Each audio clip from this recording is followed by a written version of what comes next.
Bueno, buenas tardes a todos y todas. Mi nombre es Federico Blustein, economista, miembro de la Secretaría de Acción Política de la Organización Sionista Argentina, y en el marco del ciclo de charlas que está organizando la OSA particularmente, hoy vamos a hablar de educación y tecnología en Israel, que es una cuestión bastante interesante para tratar.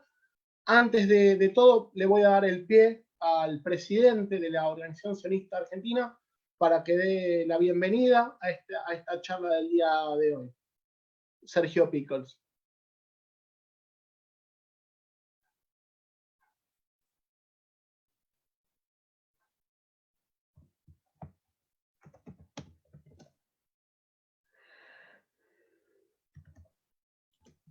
Bueno, perdón, estaba silenciado. Bueno, gracias a todos por estar acá. Es un gusto hacer esta actividad en conjunto con nuestra Secretaría de Acción Política, de la cual Federico Blustein es uno de los miembros y que ha desarrollado todo lo que tiene que ver con esta charla. La hacemos en conjunto con algunos grupos de jóvenes judíos que se han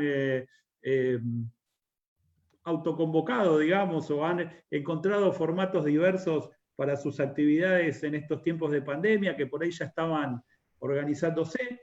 Ellos son Nachshon, un grupo de jóvenes de la comunidad Weizmann de acá de la ciudad de Buenos Aires, Eretz, un grupo de jóvenes de la ciudad de Buenos Aires, que está trabajando activamente también, Betar Argentina, que se ha recreado y se ha conformado nuevamente y está trabajando fuertemente, y la Juventud de Círculo, también del Círculo Social Hebreo Sefaradí, que también ha armado un lindo grupo de jóvenes y está desarrollando fuertes actividades. Le doy la bienvenida a Maxi, a nuestro disertante en el día de hoy, que tiene buenas experiencias para contarnos. Y yo, leyendo el currículum de Maxi, encontré que trabajó en Industrias Villay en Israel, ¿verdad, Maxi? ¿Qué tal? Buenas tardes a todos. Sí, es correcto. Antes que nada, bueno, muchas gracias por Quería contar una pequeña historia sobre Industrias Villay. Bueno, quería contar una pequeña historia sobre Industrias Villay. No es tan conocida la historia. El creador de Industrias Villay fue un señor que se llamaba Felix Sandman, un ingeniero polaco judío que en la época de la guerra vivió escondido muchísimo tiempo en un sótano en Polonia, y que mientras permaneció en el sótano, su tío, que era ingeniero, le enseñó matemáticas, le enseñó mucho, y el señor terminó convirtiéndose en ingeniero él también, en base a lo estudiado en ese sótano en Polonia. Después se fue a Francia, después se fue a Estados Unidos. Felix Sandman se hizo muy reconocido y muy famoso por una teoría revolucionaria que tenía que ver con los microconductores. Maxi después lo podrá explicar mejor que yo. Y después, con el tiempo, se convirtió en asistente incluso de las fuerzas de defensa del Estado de Israel, colaborando en el diseño del cañón del tanque Merkavah. Felix Sandman perdió todo, su familia perdió todo, perdió a su familia y perdió todos sus bienes y todo lo que tenía mientras estuvo en Polonia, y empezó de vuelta, y el señor creció y formó una empresa pujante que hasta el día de hoy existe. Resulta que en 1998 Félix tuvo la oportunidad de presentarse una compulsa de precios para comprar una compañía. Esa compañía se llamaba AEG Telefunken, una empresa alemana, que había pertenecido a la familia Rathenau. La familia Rathenau, Walter, uno de los hijos del creador de AEG Telefunken, fue canciller de Alemania en la preguerra, y en la época del nazismo le expropiaron todos los bienes a la familia Rathenau, inclusive AEG Telefunken. AEG Telefunken fue una compañía emblema de los nazis, especialmente en el esquema de comunicaciones. Y como decía, en 1998, Félix tuvo la oportunidad de comprar AEG Telefunken. Félix, que no era un señor observante, ni era una persona que estuviera vinculado íntimamente a los aspectos religiosos del judaísmo, pero que tenía una fuerte pertenencia, cuando terminó de firmar el contrato, a firmar el contrato fue solo con su esposa, salió de la reunión, el señor se puso la kipá y rezó el Shema. lo primero que le salió. Y al día de hoy, en todas las empresas del Grupo Villay, en el país donde se encuentren, en los mástiles de las empresas, flamea la bandera de Villay, flamea la bandera del país al cual pertenece esa compañía y la bandera de Israel también. Entonces, a mí me parece que la historia de Félix es una historia de redención, la de Industrias Villay, de renacimiento. Y la historia de Maxi, que pasó por esa empresa, que estuvo en Israel, que estudió y que ahora está acá en la Argentina, nos representa perfectamente en esa cosmovisión del pueblo judío actual. Así que adelante con la charla y muchas gracias. Bueno, primero en principal, algunas cositas antes de presentar a Max. Sí, todos los micrófonos van a permanecer silenciados, ¿sí? Las preguntas que quieran hacerle al entrevistado las pueden hacer por el chat del Zoom, ¿sí?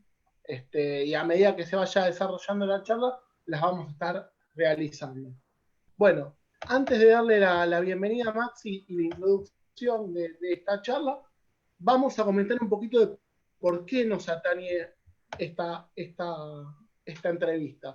Primero, en principal, Israel es una tierra de investigación y desarrollo, ¿sí? Es la número 1 a nivel mundial, ¿sí? En cuanto al PBI, ¿sí? Y se ha visto en los últimos años, en los últimos 30 años, cómo ha desarrollado su tecnología, ¿sí? Y no solamente su tecnología, sino la educación tecnológica para lograr ser pioneros a nivel mundial. Para eso, para que nos explique un poco en primera persona cómo es todo esto que fue ocurriendo, le pedimos una invitación que nos hable un poquito a Maximiliano Miodowski. Él es ingeniero de la Universidad Ben Gurión del Negev, ¿sí? Ha trabajado, como bien ha dicho Sergio, en Villay Electronics, pero también ha trabajado, por ejemplo, en Intel, ha trabajado en Negetech, que también es una empresa tecnológica, y en la Argentina actualmente trabaja como gerente de ingeniería de Exo Sociedad Anónima, que es una empresa básicamente de computación y tecnología. Bueno, Maxi, bienvenido, muchas gracias por participar de este ciclo de charlas. Lo primero que quería preguntarte básicamente es que nos cuentes un poquito acerca de tu educación en la Universidad del Ben Gurión. ¿Qué conocimientos o qué experiencias te permitió tener para luego vos convertirte en ingeniero y comenzar a trabajar en el sector tecnológico? Bueno, como les dije antes que nada, muchas gracias por el espacio. Agrego a la muy buena presentación que me hicieron un dato adicional que creo que también tiene mucho que ver. En el último tiempo, además de trabajar en las empresas que nombraste, trabajé también en Elbit Systems. Elbit Systems es una empresa muy importante en seguridad militar, en desarrollos de tecnología militar. Y luego de eso, bueno, retorné a la Argentina. Volviendo un poquito a tu pregunta, estudiar en Israel, estamos hablando en un principio de educación avanzada, de educación universitaria, es muy distinto a la educación universitaria que conocemos acá en Argentina. Todo el sistema es diferente. Es un sistema que se basa en una metodología mucho más parecida a la metodología de Estados Unidos. En un principio, el acceso a las universidades es público, pero no es gratuito, con lo cual para estudiar en la universidad, las universidades públicas de Israel, hay que cubrir una cuota que, si bien no es imposible, tampoco es una cuota insignificante. O sea, digamos, trabaja y no poder pagar la universidad. Esto permite varias cosas. Permite primero que aquellos que están estudiando hacen una inversión para lograr esa educación que están recibiendo. Y por otro lado, también permite que haya fondos constantes en la educación académica, lo que permite generar una educación de muy alto nivel. Yo tuve la suerte de poder estudiar en la universidad en Israel y también acá en la Argentina y poder comparar. La verdad es que los recursos que hay allá, especialmente en la carrera que yo estudié, que es una carrera tecnológica, son muy, muy elevados, y si los comparamos con los de Argentina, a mí me da hasta bastante pena ver cómo los estudiantes de ingeniería se las tienen que rebuscar acá en Argentina para poder hacer todos tipos de ensayos de laboratorio, donde allá en la universidad donde yo estudié, un equipo que costaba quizás $1 millón, era un equipo corriente que podía utilizar cualquier estudiante. Bien, y la pregunta esencial es, vos bien decís que tenés acceso por ahí a materiales que por ahí una persona que estudia ingeniería en la Argentina no los tiene. Ahora, ¿cómo es el nexo entre una persona que estudia ingeniería en Israel y el mundo del trabajo? ¿Cómo es la salida laboral, digamos? Bueno, Porque, digamos, voy a tratar de resumirlo bastante. En Israel hay 8 universidades. De las 8 universidades que hay 3 o 4, depende del tipo de carrera que vos estudiás, que están como un escalón más arriba. En donde yo estudié, que es en la parte de ingeniería, justamente la Universidad de Tel Aviv, en Tel Aviv, la Universidad del Technion en Haifa y la Universidad de Ben Gurion, donde yo estudié en el sur de Israel, en Beersheba, son las universidades que están mejor conceptuadas en este tipo de carreras. Y cuando vos veías, por ejemplo, los anuncios y las empresas que buscaban ingenieros, aquellas que ofrecían mejores condiciones te ponían, por ejemplo, excluyente universidad tal y tal. Después, la oferta para estudiantes académicos en Israel es muy amplia, justamente por esto que estaban comentando hace un rato. Israel es un semillero de empresas tecnológicas, y Israel tiene el porcentaje per cápita más grande de startups en todo el mundo. Esto se condice con la preparación que tiene el pueblo israelí. En aquella época, ahora ya estoy un poco más desconectado, pero cuando yo estudiaba, o cuando yo vivía en Israel hace unos 10 años, aproximadamente el 30% de la población tenía algún título académico. Y este es un porcentaje que no se ve en ningún otro lugar del mundo. Esto permite que las empresas desarrollen una demanda de profesionales que en otros lugares del mundo no hay. Entonces hay una oferta que está relacionada y que se lleva muy bien con la demanda de empleo profesional. perfecto. Bueno, y vos de ahí vos te recibiste y tu primera experiencia fue Intel. ¿Estoy en lo Sí, correcto? en realidad fue un poquito al revés. Mi primera experiencia fue Intel y después me recibí. A ¿Qué ver, puedes contarnos de Intel? ¿cómo? Básicamente. Digamos, lo que se sabe es que, por ejemplo, Intel en Israel logró la creación del primer microprocesador. ¿Estoy en lo correcto? Pero ahora, una persona que trabajó en Intel, ¿qué nos puede decir una persona que trabajó en Intel en Israel? Este, ¿Qué se diferencia por ahí Intel en Israel de cualquier otra empresa este, en otra parte del mundo, ¿no? Bueno, hay que pararse un poquito en el contexto de aquella época. Yo empecé a trabajar en Intel en el 2003. Yo en el 2003 estaba cursando tercer año de ingeniería electrónicos, y para los estudiantes de materiales, de ingeniería en materiales, Intel era como una de las empresas más importantes donde podíamos aspirar. En la cursada éramos, en todo el departamento de ingeniería en materiales, éramos 53 estudiantes. Yo creo que de los 53, por lo menos 45 nos ofrecimos para ocupar algún puesto, y tomaron solo 3 personas. Tuve la suerte de ser uno de los 3 que eligieron, y empecé a trabajar en Intel como pasante de ingeniero en análisis de fallido, en análisis de falla. Intel en aquella época, en el 2003, era una empresa todavía mucho más predominante de lo que es hoy. ¿Por qué? Porque Intel se especializaba en los microprocesadores para computadoras, y en el 2003 los procesadores más importantes eran los de computadoras, todavía no eran tan importantes los procesadores de celular como es ahora, donde Intel perdió mucho terreno. En aquella época Intel tenía el 85% del mercado, o sea, era casi un monopolio. Era claramente la empresa de microelectrónica más importante del mundo, una empresa de origen norteamericano. Y bueno, era una gran ventaja poder trabajar en una empresa tan organizada, tan establecida. No era solo una oportunidad muy buena de trabajo, sino que también era una oportunidad muy buena de aprendizaje de cómo trabajar de una manera profesional. Y así fue. Trabajé en Intel hasta que me recibí, hasta que terminó mi pasantía.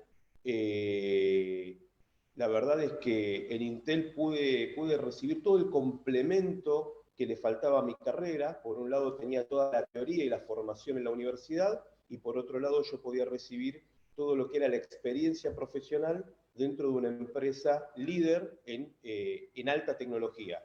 Tuve la oportunidad de entrar a plantas de producción. Para que te des idea, la planta de producción de Intel cuesta entre 4.000 y 5.000 millones de dólares. Eso es algo que acá en Argentina es imposible acceder. Entonces tuve la oportunidad de ver ese tipo de cosas, de trabajar con máquinas muy, muy sofisticadas, procesos de muy alta tecnología, y luego que terminó mi pasantía, lamentablemente no había, digamos, puestos vacantes para ingenieros, y tuve que buscar un puesto de ingeniero en otra empresa, que ahí fue donde encontré trabajo en Vijay. Perfecto. Y otra pregunta que me surge de tu experiencia en Israel, y es algo que está íntimamente vinculado, que es la defensa. Y vos has comentado que trabajaste en defensa, en creación, digamos, de equipos para defensa, ¿no? Así es. ¿Qué nos puedes comentar? Y la segunda pregunta sería, ¿es cierto que hay una línea, digamos, directa y proporcional entre las mejoras en todos los otros, en otras cuestiones de la vida y la defensa, digamos? Que Israel traslada todo lo que desarrolla la defensa hacia otro de la vida. Bueno, ¿Qué a ver, voy a empezar por responderte la segunda parte. Por lo menos por mi trayectoria me queda más cómodo. Yo cuando termino de trabajar en Vijay, paso a trabajar en Negrtec, que eso todavía no era defensa. Ahora vas a ver por qué te empiezo a contar esto, porque justamente da respuesta a tu segunda pregunta.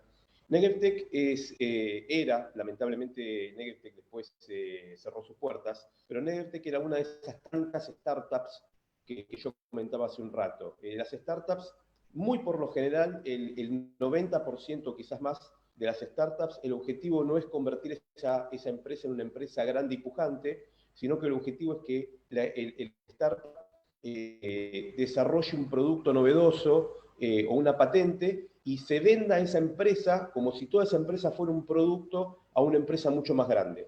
Y eso realmente es un muy buen negocio, ¿sí? Cuando eso funciona es un muy buen negocio. Esta startup no era distinta, y esta startup fue originada por dos físicos que trabajaban para la industria de defensa israelí. Acá se relaciona todo esto. Estos dos físicos inventaron todo lo que es la parte óptica del satélite OFEC. Israel tiene dos satélites, el OFEC 1 y el OFEC 2. Del OFEC, que ahora no recuerdo bien si era el 1 o el 2, ellos desarrollaron un sistema novedoso, con un presupuesto gigante, de captura de imágenes, y cuando terminaron, digamos, de desarrollarlo, y el satélite estaba funcionando y todo andaba muy bien, estos dos muchachos dijeron, que ya no eran tan muchachos, dijeron, bueno, tenemos esta tecnología, ya la utilizamos para la industria militar, ¿qué podemos hacer con este gran invento? Y se les ocurrió utilizar esa misma tecnología, en vez de un telescopio, que es lo que tiene el satélite, en un microscopio muy potente e inteligente, y así formaron un equipo, cual yo me integré después cuando empecé a trabajar en esa empresa, y terminamos diseñando máquinas para fabricación de microelectrónica, esas mismas máquinas que compraba Intel, y son máquinas que en ese momento costaban, para que te des una idea, unos 2 millones de dólares y medio. ¿Sí? 2,5 millones de dólares, como para que te des idea del presupuesto que había y la tecnología que podían llegar a tener ese tipo de máquinas. Entonces, sí, no solamente esto sucede, sino que a mí afortunadamente me pasó poder, desde otro lado, no desde el lado de la defensa, sino desde el lado de la tecnología civil, poder adaptar una tecnología militar a un equipamiento de avanzada en un uso no militar. Y te recomiendo la primera, discúlpame que esto fue al revés, pero tiene que ver un poquitito con la trayectoria que fui haciendo en Israel. Cuando salgo de Negev-Tech, porque esta empresa termina cerrando, empiezo a trabajar en lo que en aquella época era Electrónica y Óptica, una empresa comprada por Elbit, una empresa de defensa y de tecnología militar mucho más grande. Elbit es la empresa israelí no estatal más de tecnología militar. Aquellos que entienden un poquitito y les gustan los chiches tecnológicos militares, Elbit fue la empresa que diseñó e inventó el casco del Apache, por el cual el piloto puede apuntar solo con mirar el objetivo. O sea, el casco detecta el iris del piloto y hacia donde los ojos miran, hacia ahí se apuntan las armas. Eso, entre muchas otras patentes, es lo que hacía esta empresa. Yo particularmente era un responsable del proyecto HUD. HUD son los equipos que las siglas vienen de inglés, Head Up Display, y son aquel equipamiento para aviones de guerra que le permiten al piloto un automatismo en todo lo que tiene que ver con las miras de las armas y otras tecnologías del avión. Es para aquellos que vieron alguna vez un avión, aunque sea en películas, un avión de guerra, es este vidrio que está delante del piloto y que sobre el vidrio se le proyectan todos los simbolitos y que cuando se alinean el piloto puede ya disparar y dar en el objetivo. Bueno, eso es lo que hacíamos, una de las cosas que hacíamos ahí. Elbit también hace equipamiento para tanques, para vehículos terrestres y marinos. Algo muy interesante que a mí me gusta contar, cuando a mí me dicen que me seleccionan para ese puesto, yo tardo 2 meses en empezar a trabajar porque tuve que usar 2 investigaciones para que ellos se dieran cuenta que yo era una persona segura para trabajar en esa empresa porque iba a tener acceso a proyectos secretos de Estado. Entonces me tuvieron en un proceso de investigación durante 2 meses hasta que constataron que yo era una persona segura para ocupar ese puesto. Bien, en el medio de toda esta experiencia laboral, me imagino, no viviste en el Negev toda tu vida, y en Israel, No, ¿no? Acá hay una pregunta que hace Eduardo. Dice, ¿dónde viviste en Israel? Bueno, primero contar un poco el contexto. Yo me fui junto a mi mujer, nos fuimos los dos muy jóvenes de acá de Argentina, teníamos escasos 20 años y la idea siempre fue irnos a estudiar allá porque nos convencía toda esta propuesta de estudio. Al principio, sí, al principio vivimos en un kibutz, hicimos lo que se llama ulpat kibutz, es decir, aprendimos a hablar hebreo porque no sabíamos hablar hebreo, aprendimos en un kibutz, vivimos 6 meses en un kibutz, después esto fue cerca del sur de Israel, en un kibutz que se llama Beit Hashitá, muy lindo kibutz, me queda muy linda también la de kibutz. Y después nos fuimos al norte, a Tiberias, a un centro de formación para prepararnos para la universidad. Y esto es importante porque, lamentablemente, digo, la diferencia académica que hay en las escuelas secundarias entre Argentina e Israel es abismal. Yo, si no me hubiese preparado allá en Israel, y yo tenía relativamente una buena formación secundaria en Argentina, porque yo soy egresado de una escuela técnica, de una de las antiguas escuelas de ENET, comparado con otros estudiantes secundarios, tenía una formación mucho más elevada en matemática, y así todo estaba muy lejos del umbral que yo necesitaba para entrar a la Universidad de Israel. Entonces, bueno, hicimos como una especie de preparatoria y luego nos mudamos a del Sur. Yo quería estudiar ingeniería y quería estudiar en una de estas 3 universidades importantes, como te decía al principio, porque sabía que después las mejores oportunidades estaban para los egresados de estas universidades. En Israel, a diferencia de la universidad pública, no todo el mundo puede estudiar la carrera que quiere, porque hay exámenes de ingreso. Entonces, vos tenés que cumplir un examen de ingreso y tenés que aprobar ese examen de ingreso para poder entrar a la universidad que vos querés estudiar. Yo di ese examen, tuve una buena nota, la verdad es que no me fue mal. Realmente las carreras de ingeniería son de las que más requieren. Entonces, yo tenía que elegir la carrera que yo quería estudiar, en qué universidad quería estudiar. La realidad es que a mí me hubiese gustado estudiar en el Technion, en Haifa, pero mi nota no me daba para estudiar lo que yo quería en Haifa. Yo podía estudiar otras cosas en Haifa. Otra opción era estudiar en Tel Aviv, donde yo sí podía estudiar, pero el costo de vida en Tel Aviv era muy elevado. Sí, es muy elevado como en cualquier ciudad capital de cualquier país del mundo. Y la opción que más se me acomodaba era en Beersheba, que era una ciudad que no era tan cara para vivir, los alquileres no eran caros, el nivel académico era bueno y mi nota me daba para acceder a la carrera que quería. Así que esa fue la decisión.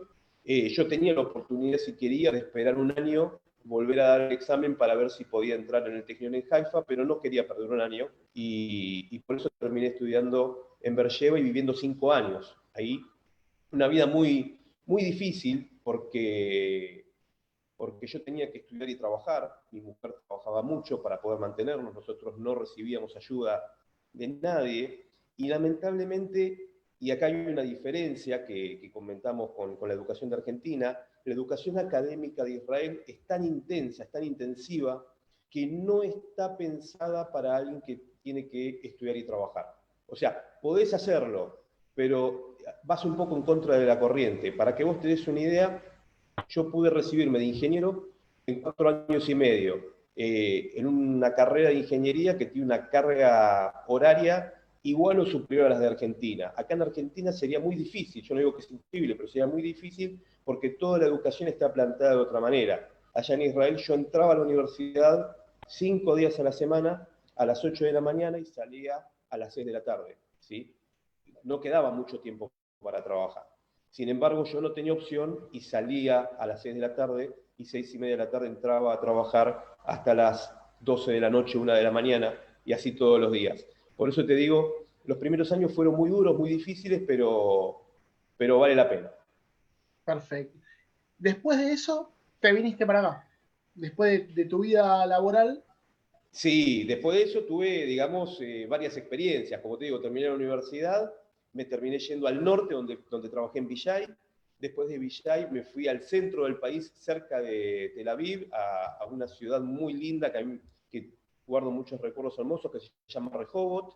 Ahí vivimos unos años también, donde trabajé en Negevtech y donde trabajé también en Elbit. Y luego de eso sí, nos agarró una crisis muy fuerte que hubo en todo el mundo y en Israel pegó mucho, que es la crisis del 2008, y muchos ingenieros nos quedamos sin trabajo. Yo hacía relativamente poco que trabajaba en Elbit, hacía creo que algo así como 2 años, y bueno, digamos, tuve la mala suerte de sufrir, digamos, la reducción de personal de la empresa en una época de crisis. Justo Graciela, mi mujer, había terminado su carrera, porque primero estudió yo y después estudió ella, y la verdad es que dijimos, bueno, mira, acá está muy difícil todo, ¿qué pasa si volvemos a Argentina a probar? A ver qué pasa, y en el último de los casos a Israel podemos volver siempre, porque lo peor ya lo pasamos, ya sabemos hablar hebreo, ya adoptamos la cultura, ya tenemos una profesión los dos. Eso fue lo que hicimos y la verdad es que estamos contentos, nos fue bastante bien cuando volvimos. Bien, y vos trabajás actualmente en Exo, una empresa de tecnología. Sí, Primero, antes de eso trabajé sí, en otro lado. totalmente. Trabajaste en, digamos, combustibles nucleares. En Conoar, Combustibles Nucleares Argentinos, así es. Bien, como para ir en base por ahí, yo sé que tiene mucho que ver, pero creo que en base a la charla, creo que lo que haces en Exo tiene todavía mucho que ver con el título de la charla, es Educación y Tecnología, ¿no? Y pasaste por varias áreas. Sí, sí. ¿Qué nos podés comentar un poco de las dos empresas? Primero, de combustibles argentinos y después de Exo. ¿Qué Bien. nos podés apreciaciones incluso. Sí, siguiendo la línea de tiempo, cuando llegué a la Argentina me puse a buscar trabajo y la verdad es que la experiencia que yo traía de afuera y la formación, mi currículum era algo muy, si se quiere, exótico acá en Argentina. O sea, no había muchos ingenieros que hayan podido trabajar de ingeniería a un nivel muy elevado en empresas con tanta tecnología. En Conuar, Combustibles Nucleares Argentinos, de hecho, estaban justo en un proceso de selección para un responsable de calidad y habían seleccionado a una persona y cuando reciben mi currículum, esto me enteré yo después, frenan, a esa persona ya la habían seleccionado, ya la habían aceptado, frenan a esta, digamos, este proceso con esta persona, me hacen un proceso muy rápido y me toman enseguida. Yo recibí creo que en menos de un mes, 5 propuestas. Y la que más me convenció fue la de combustibles nucleares, por supuesto. Me interesaba la tecnología, no me había desenvuelto nunca en energía nuclear y era algo que me interesaba. Y bueno, trabajé 3 años ahí, tengo uno de los grandes logros de mi carrera en esa empresa. Conuar es la empresa que fabrica todos los combustibles nucleares de los reactores argentinos. En Argentina hay 3 reactores, Atucha 1, Atucha 2 y Embalse. Y Conuar existe y fabrica combustibles desde el año 73. Desde el año 73 hasta hoy, yo trabajé 3 años del 2009 al 2012, y en toda la historia de Conuar, los 3 años donde menor falla de fabricación de combustible hubo fueron esos 3 años donde yo fui responsable de calidad.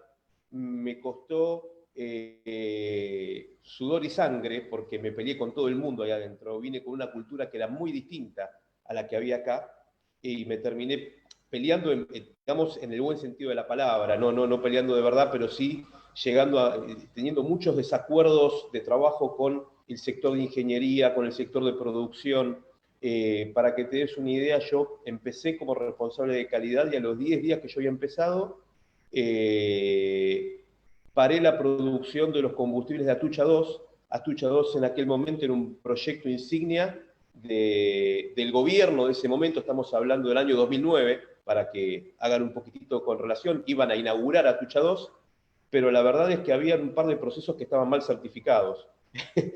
y a mí no me cerraba por ningún lado, aparte estábamos hablando de energía nuclear. Pero bueno, pasaron 3 años y me llaman de esta empresa EXO, empresa que, para ser franco, yo no conocía.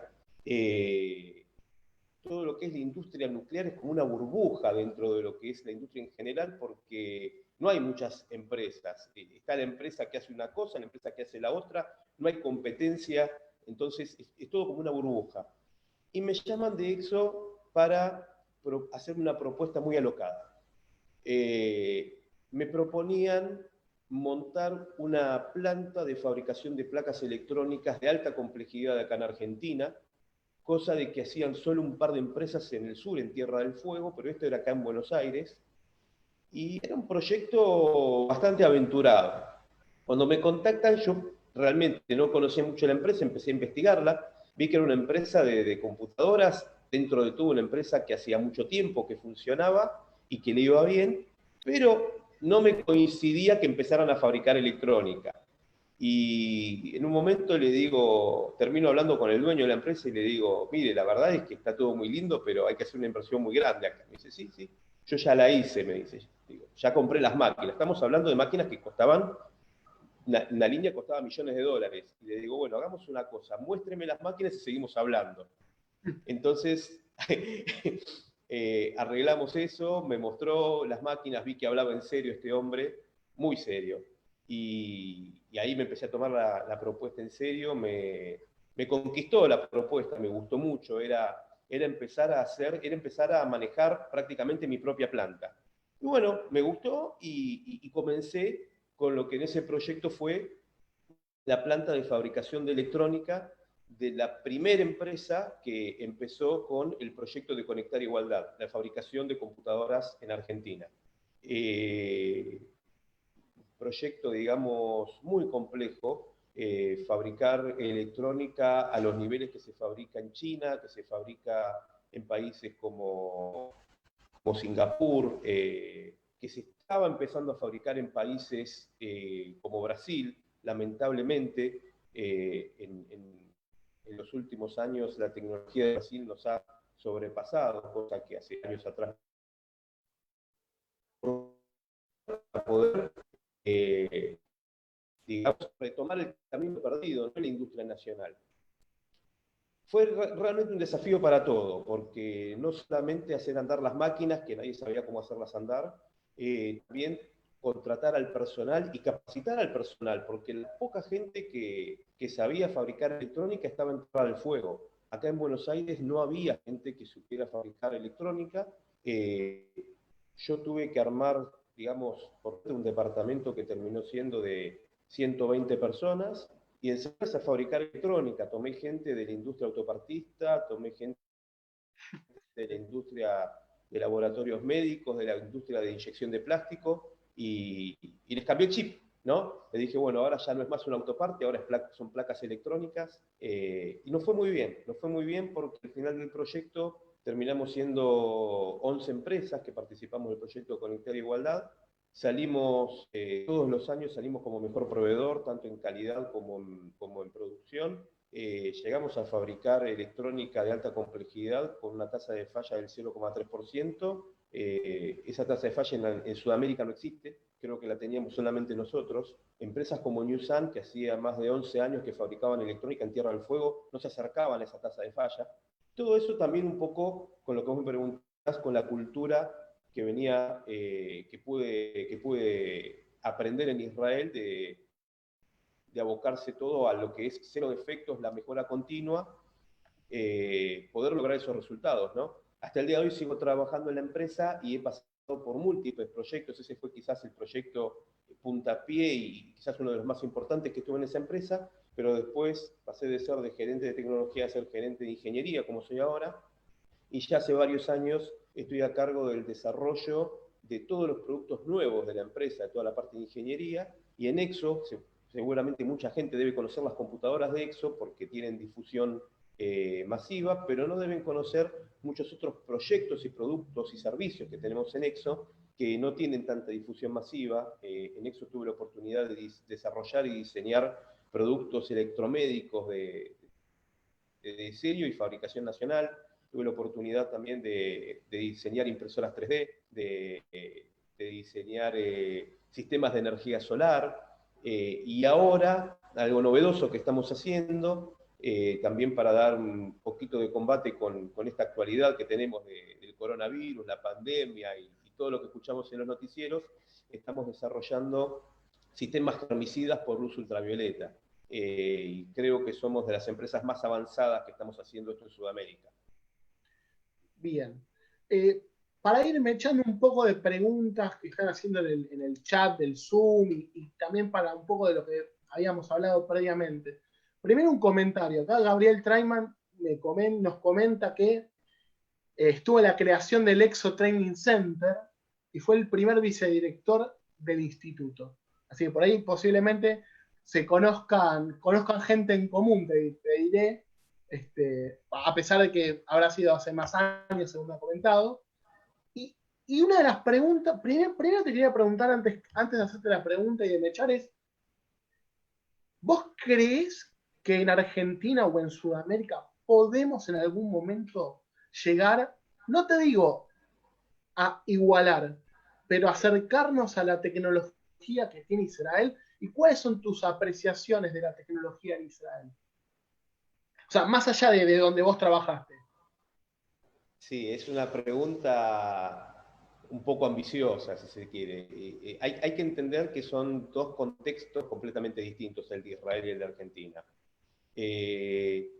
Llegar, no te digo a la misma tecnología, acercarse, a ver, nada es imposible, pero si eso llegara a suceder, tomaría muchísimos años, muchísimos años. Varias generaciones académicas, por así decir.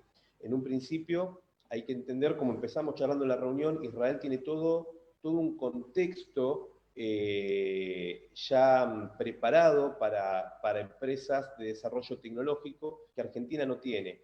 No solamente los presupuestos, sino también lo que es más importante, estos que estamos hablando, las instituciones de formación.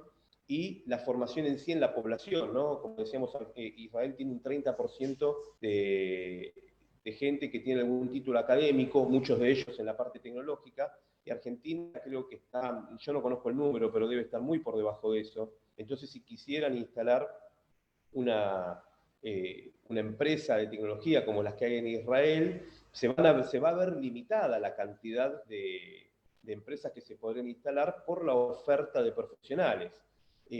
Además de eso, los profesionales que existen, y hablemos por lo menos lo que yo conozco, los ingenieros, lamentablemente, si bien pueden llegar a tener buena formación, tienen muy poca experiencia como ingeniero, porque al no haber mucha oferta de trabajo de ingenieros, los ingenieros terminan siendo gerentes ejecutivos, terminan teniendo muchas veces puestos ejecutivos y nunca termina, muchas veces nunca terminan en un puesto de ingeniería propiamente dicha, lo que no les permite adquirir la experiencia, ¿sí?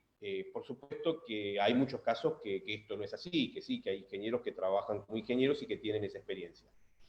En un principio, yo creo que si vamos a pensar y fantasear un poquitito que esto podría suceder, yo creo que en un principio esto debería ser un objetivo de un proyecto de Estado, donde el Estado debería hacer una gran inversión y una gran promoción. Una gran inversión primero en las instituciones que puedan ofrecer educación tecnológica muy accesible y de buena calidad, y también deberían generar la oferta para que sea atractivo para una persona estudiar ingeniería. A mí me tocó estudiar ingeniería a fines de los 90, principios de los años 2000, cuando existía la frase esta que es recibite de ingeniero y comprate un taxi. Entonces, hoy quizás es un poco distinto, no al nivel de Israel, pero quizás hay un poco más de oferta para las carreras tecnológicas que en aquella época, pero todavía estamos lejos de la demanda que hay en Israel. Entonces, si no es atractivo para los estudiantes estudiar carreras tecnológicas, es una rueda que nunca empieza a girar. Yo creo que la rueda debería empezar a girar por ahí. Generar una demanda de académicos tecnológicos importante, darles las bases como para que puedan tener la oportunidad de estudiar en una carrera de buena calidad, y con eso, y después lamentablemente también tiene que venir acompañado de algún tipo de promoción económica, darle algún tipo de beneficios a empresas para que se establezcan en Argentina, empezar a hacer girar la rueda. Y una vez que la rueda empiece a girar, tratar de mantenerla girando, porque no solamente que empiece a girar es suficiente, mantenerla girando hasta que de a poco vaya creciendo la demanda tecnológica y poder transformarnos en un país que venda tecnología. Hoy nosotros somos un país que vende commodities. Tenemos la suerte de tener el campo que tenemos y que nos genera ese tipo de ingreso como país, ¿no? Si no, sería muy complicado. Bueno, te voy a hacer dos preguntas más, porque la charla está recontra interesante, da para un montón de tiempo, por supuesto, pero obviamente agradecerte tu amabilidad y tu sapiencia para comentarnos, pero te voy a hacer dos preguntas que hasta ahora creo que estando en la Organización Sionista Argentina debería hacerte y no te hice. La primera es, si un joven argentino quiere hacer alía, ir a, o estudiar en Israel, como vos has hecho en el Tequión, como comentan acá en el chat, que es una de las mejores, o en la de Ben Gurión, que también es una de las mejores, o la de Tel Aviv, ¿vos qué le recomendarías? A ver, empecemos. Hay una diferencia muy grande si es un joven argentino de la colectividad o descendiente de la colectividad a un joven argentino que no tiene nada que ver con la colectividad, ¿sí? Si es un joven argentino que, digamos, es de la colectividad judía o descendiente o tiene algún familiar directo, digamos, papá, abuelo, de la colectividad judía, yo le recomiendo, sin lugar a duda, que lo intente. Si se anima a hacerlo, ¿por qué se anima? Porque es un cambio cultural muy brusco. El desarraigo es muy fuerte. Si la persona logra superar eso, a ver, así como me fui a estudiar yo, tuve muchísimos compañeros, gente conocida que vi que lo hicieron y se quedaron en el camino, por así decir. Tengo la experiencia mismo de mi hermana y mis cuñados que lo hicieron y y al poco tiempo se volvieron sin terminar la carrera porque les costó mucho. La cultura es muy diferente. Entonces, si pueden soportar el cambio cultural, a mí no me cabe duda que es una de las mejores decisiones. ¿Por qué? Primero porque el Estado de Israel te ayuda en todo. Hay algo que yo no comenté porque, claro, si tengo que comentar todo no nos alcanzan 2 días charlando. Pero cuando uno hace alía, tiene muchos beneficios, ¿no? Por eso decía yo si está relacionado con la comunidad judía o no. En principio tenés un montón de gastos que te cubre el Estado, y además, si vos calificás como estudiante, es decir, que si vos tenés secundaria terminada, vas a Israel, aprobás este curso de entrar a la universidad, te dan 2 años y medio de beca. Yo contaba al principio que la universidad es cara, ¿no? Entonces, para aquellos que son Olim, estudiantes, digamos, inmigrantes que vienen de afuera, ya tienen esa facilidad que es bastante, no es poco para nada, tener 2 años y medio de beca. Durante 2 años y medio vos no tenés que pagar la universidad. Y después de eso, de acuerdo a tu situación económica, podés aplicar otras becas. Yo en mi caso puedo decir que prácticamente no tuve que pagar la universidad, porque primero tuve 2 años y medio de becas y después, por mi situación en la que yo tenía que alquilar y como les comentaba, trabajaba para vivir y no tenía nadie que me ayudara, aplicaba distintas becas y la verdad es que las ganaba y me cubrían los estudios, por lo menos la cuota de la universidad. Estudiar en Israel es estudiar en las mejores condiciones, por lo menos que yo vi hasta ahora.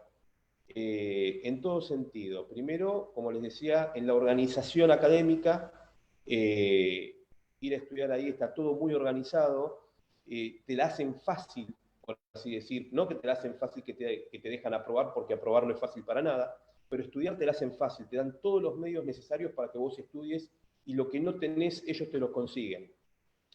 Y por otro lado, me parece, a ver, ¿cómo decirlo? Muy, muy inteligente el sistema, y es algo que yo no puedo entender cómo en otros países no se aplica. Por ejemplo, el sistema de evaluación. El sistema de evaluación es un sistema anónimo, donde el profesor, cuando está corrigiendo la evaluación, no sabe de quién es la evaluación. Y eso acá en Argentina no pasa, y yo no puedo entender cómo se dan cuenta de eso, ¿no? Porque la corrección de una evaluación tiene que ser completamente objetiva. Entonces, ¿cómo puede ser que el profesor está corrigiendo la evaluación de un alumno que sabe quién es y lo puede, si se quiere, favorecer o lo puede perjudicar? En Israel eso no pasa, porque cuando vos vas a hacer un examen, llegás, te sentás en el asiento donde tenés que sentar, te dan la hoja con la consigna y te dan un cuadernillo, ¿sí? Que tiene un número de serie en 3 lados de la solapa, con un troquelado. Entonces, cuando vos resolvés todo el examen en ese cuadernillo, el troquelado digamos que se retira, ese troquelado tiene tus datos con tu nombre, tu número de documento y todo lo que tiene que ver, y te quedás uno vos y se queda uno la secretaría de la facultad. Y el cuadernillo lo único que tiene es el número de serie que coincide con los troquelados, pero no tiene nombre, no tiene nada. Entonces, esto es por nombrarte una de las cosas que están bien hechas en Israel y que yo veo que en muchos lugares no se replican. Entonces, si me preguntás qué es lo que recomiendo, digo sí. A ver, especialmente para carreras tecnológicas, ir a estudiar a Israel es una muy buena opción. Y si el estudiante no solamente es descendiente de la colectividad judía, sino que es parte de la colectividad, es una experiencia muy linda. Ir a Israel yo creo que es una de las cosas que, digamos, que yo considero que hice de manera más acertada. Así todo, que con mi mujer nos volvimos de Israel y no nos quedamos a vivir allá, yo creo que fue quizás una de las decisiones más acertadas que tuvimos en la vida. Si no hubiésemos pasado por Israel, hoy hubiésemos tenido una vida completamente distinta, y creo que Israel nos ayudó muchísimo a hoy a tener una vida mucho mejor, tanto no solamente en lo profesional y en lo laboral y en lo económico, sino también en lo vivido, porque la verdad es que las experiencias que nos hemos traído de allá dan para hacer 3 o 4 charlas más como estas, y yo creo que todas o casi todas muy lindas. Hoy por hoy, yo soy ciudadano israelí, no solamente soy judío, también soy ciudadano israelí, tengo Teudat Zehut, y tengo un afecto y un amor eterno tanto por Israel como por Argentina. Yo me considero, digamos, tan argentino como israelí. Entonces, como para cerrar ya la charla, obviamente agradeciéndote, cortito y al pie, que me digas, ¿qué es para vos Israel? ¿Qué, digamos, de todo lo que has contado, qué se podría condensar? Cortito, ¿qué es para vos Israel? Una de las etapas más lindas de mi vida. Espectacular. Bueno, Maxi, muchas gracias a vos por estar acá, por el tiempo. Muchas gracias a todos los y a todos los que han asistido. Gracias a Sergio Picos, el presidente de la OSA, por permitirnos este espacio. Y bueno, y les pedimos que estén atentos a las redes sociales de la OSA para las próximas charlas y actividades que tiene, que son realmente muy interesantes. Muchas gracias a todos y todas. Muchas gracias a vos, Federico, y gracias a todos.